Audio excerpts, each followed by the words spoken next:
gyro, which is a very different type of rotorcraft, a Bell 206, and also the N-Strom. So sit tight. In just a few moments, we'll start off again with one more demonstration.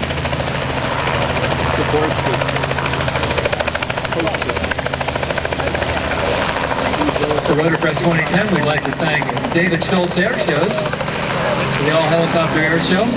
David Schultz is out of Coatesville, Pennsylvania. This event marks the 27th event of a busy 2010 air show season that will see them at dozens of aviation events all around the U.S., from Texas to the Atlantic City beachfront, from Grand Forks Air Force Base in North Dakota to Tuscaloosa, Alabama.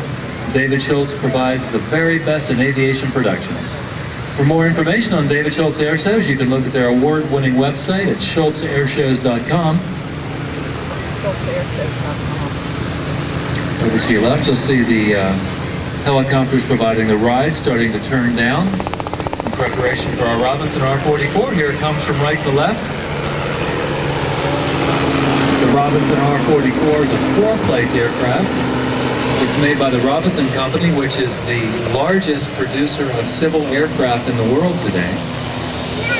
Conventional helicopter, single main rotor. It's a semi-rigid rotor system. That means it's got two blades, and they effectively teeter on top of the main mast. That's a little different than the other helicopters you'll see here with three or more blades, where the blades move about the rotor head. The rotor head only moving in a horizontal plane.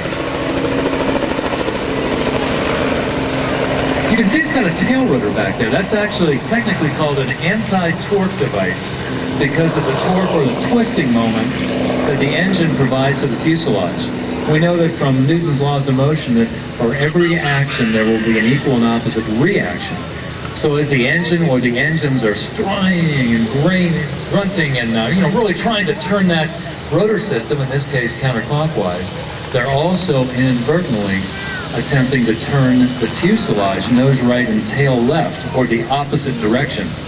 So we put that tail rotor back there to push that tail back to the right where it belongs.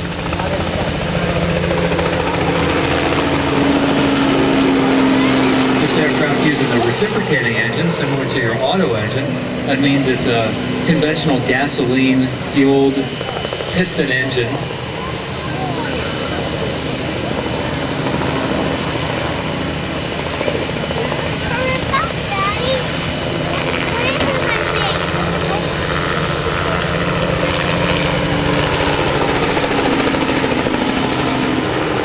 The engine is a 145 horsepower recip. I believe it's a four-cylinder. It's got a service ceiling of 14,500 feet.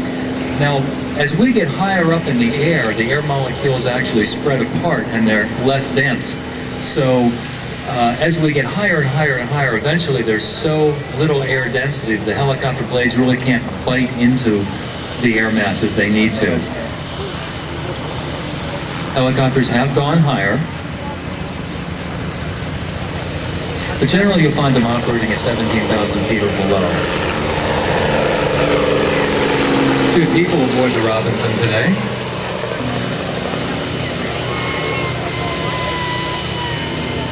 Because that helicopter naturally wants to turn nose right, tail left, it actually takes less power to take off turning to the right than it does to the left. And I'm told that was a trick of the old Vietnam helicopter pilots. They would try to come out of a hot, warm landing zone, spiraling to the right rather than the left, having to use that much less power diverted to the tail rotor.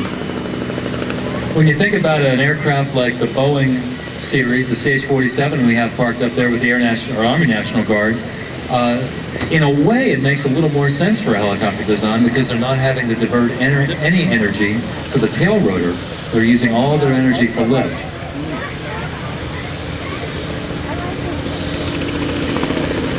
Scott Wallace, you're our next winner for a free ride. Scott Wallace from Maple Shade. If you want to report over to the desk where they sell the tickets for the rides, they'll fix you up with your ride.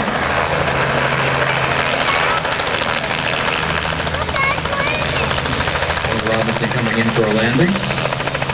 We should soon see our SkyCare no tail rotor design coming in. That'll be a red helicopter.